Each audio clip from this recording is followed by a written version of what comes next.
Welcome to the Explainer.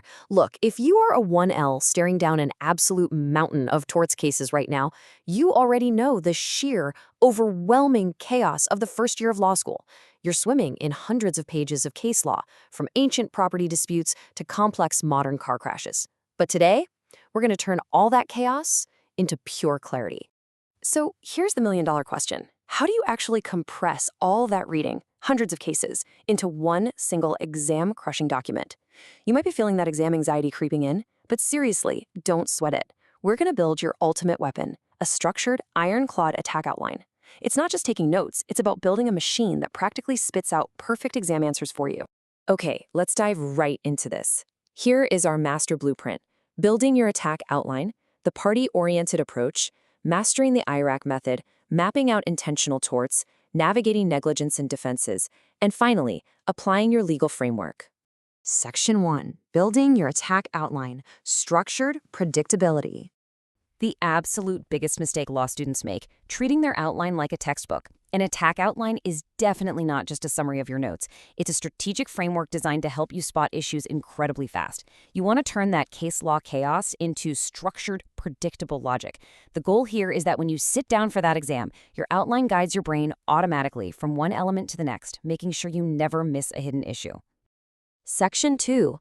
The party-oriented approach. Determine the injury.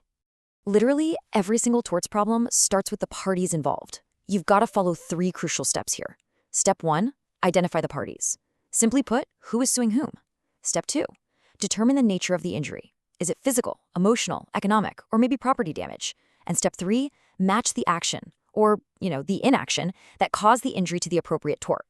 By following this logical flow, you instantly cut through the noise of a ridiculously long fact pattern and narrow down the exact relevant law. Section 3. Mastering the IRAC method. Structuring analysis. Now that we know who's suing whom, we need a solid structure to analyze it all. You've probably heard of IRAC by now, or maybe FARAC if you include facts. Think of this as the framing of our legal house. F is for facts, just a concise summary of the legally significant events. I is the issue, the specific legal question at hand. R is the rule, the governing law or its elements. A is analysis, where you actually apply that rule to the facts. And C is the conclusion. Honestly, this is exactly how your exam essays need to be structured. You will use this as the literal skeletal structure for every single claim on your exam. I want you to literally burn this brilliant formula into your memory.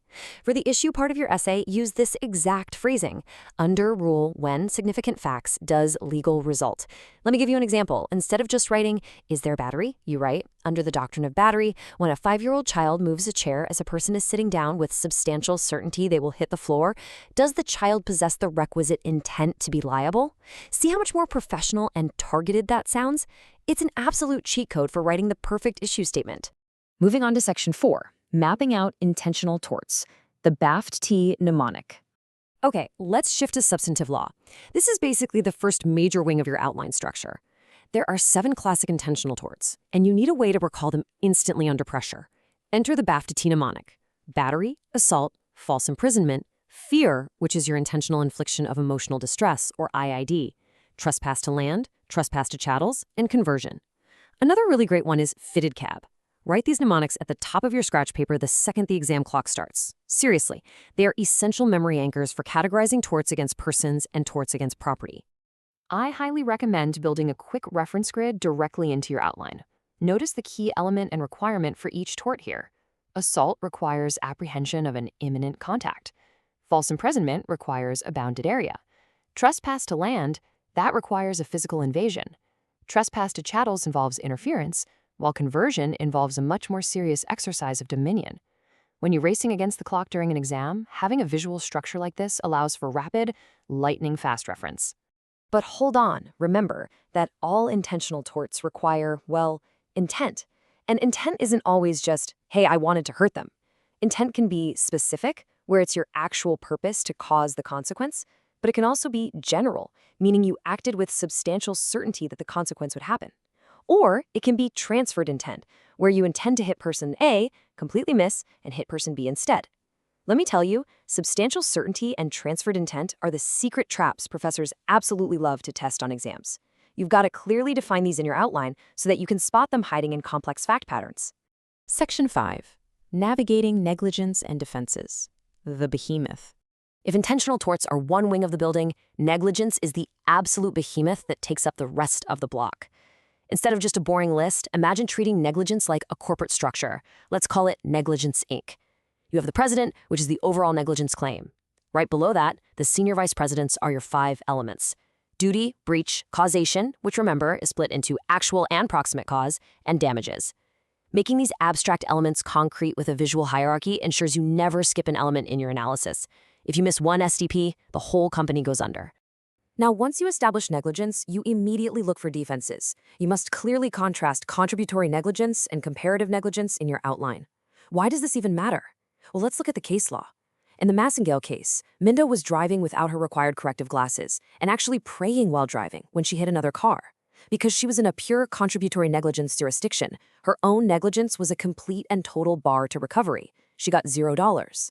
Now contrast that with the Pohl case, where a driver hit a curve at 63 miles per hour, but the county had placed a non-retroreflective warning sign way too close to the curve. Under comparative negligence, the blame was apportioned. The county was 60% at fault and Pohl was 40% at fault. This meant his damages were just reduced by 40%, rather than being completely barred. That distinction is literally everything on an exam. To close out this section, you need a final checklist of defenses: contributory negligence, comparative negligence, and assumption of the risk. Having these laid out right in front of you reminds you to always ask, okay, sure, the defendant messed up, but did the plaintiff also mess up? Or did they agree to the risk? Finally, Section 6, applying your legal framework, real-world facts. We've built the framework. Now it's time for the final test of our newly built attack outline. We need to apply it to some really messy fact patterns. Let's look at how our framework instantly organizes these micro cases. When you see facts like Minda praying while driving without her glasses, your brain should immediately flash breach of duty and contributory negligence.